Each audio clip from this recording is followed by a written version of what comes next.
Halo teman-teman semua, kali ini kita akan bahas materi deret geometri tak hingga. Secara spesifik, hari ini kita bahas mencari panjang lintasan bola yang dipantulkan sampai dia berhenti nantinya. Karena dikaitkan dengan deret geometri, tentunya dia memiliki R atau rasio. Jadi R di sini adalah rasio dan H0 itu adalah tinggi awal. Sebetulnya teman-teman bisa menggunakan rumus deret geometri pada umumnya yang biasa. Namun kali ini kita coba mencari rumus cepatnya sebetulnya seperti apa. Oke.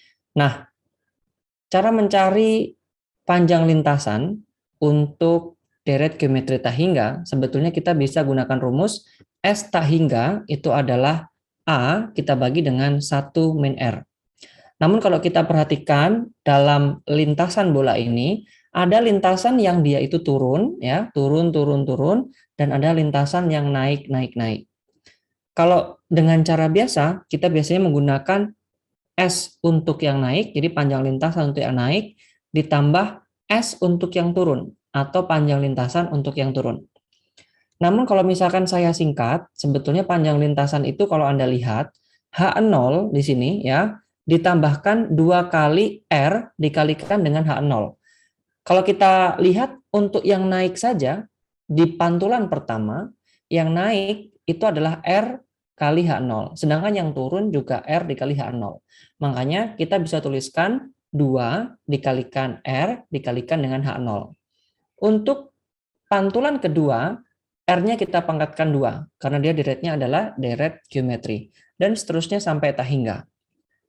Nah, bagaimana cara mencari panjang lintasannya? Kalau kita perhatikan di sini, pada yang angka 2 sampai seterusnya, sampai di sini, itu adalah deret geometri tak hingga bentuknya ya.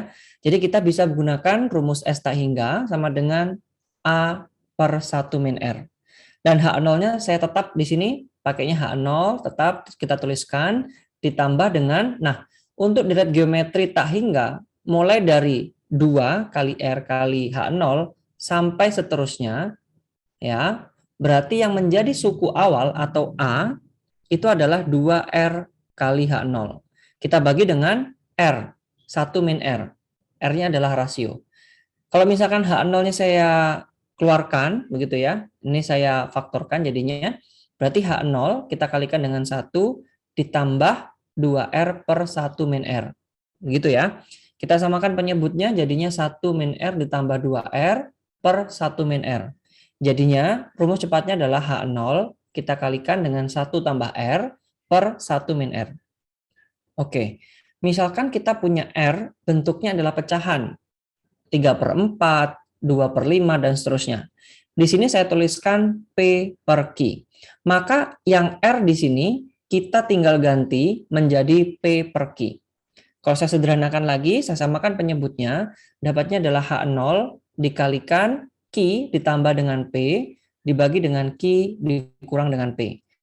Jadi inilah panjang lintasan mulai dari dia itu jatuh, ya, bola itu jatuh, sampai dengan bola itu berhenti. Kita bisa gunakan rumus S tak hingga adalah H0 atau tinggi awal kita kalikan dengan Q ditambah dengan P dibagi dengan Q dikurang dengan P. Nah, P dan Q ini adalah pecahan tadi ya. Kalau yang P itu adalah pembilang, Q-nya adalah penyebut. Oke, kita masuk ke contoh soal. Di sini saya punya sebuah bola dijatuhkan dari ketinggian 200 cm dari permukaan lantai. Nah, setiap kali bola tersebut memantul, dia mencapai ketinggian 4 per 5 dari tinggi sebelumnya. Maka, jumlah jarak yang dilalui oleh bola tersebut ya sebelum berhenti berapa kira-kira? Oke, nah kalau kita identifikasi soal ini, 200 cm itu sebagai H0. ya. Dan 4/5 di sini sebagai pecahan, yaitu sebagai R, sebagai P per Q-nya tadi. Kalau kita gunakan rumus yang sebelumnya, maka kalau kita lihat S tak hingga untuk soal ini ya, itu sama dengan H0 kita kali Q tambah P dibagi Q kurang P. H0 tadi sudah ketemu, dia 200 cm, sedangkan R-nya, ya, P per Q-nya itu adalah 4/5. Jadinya 5 tambah 4 kita bagi 5 kurang 4. Jadinya 200 kita kalikan 9, dapatnya adalah 1800 cm. Nah, itulah panjang lintasan mulai dia memantul sampai dengan, mulai dia jatuh sampai dengan dia berhenti. Kira-kira seperti itu. Bagaimana? Mudah bukan?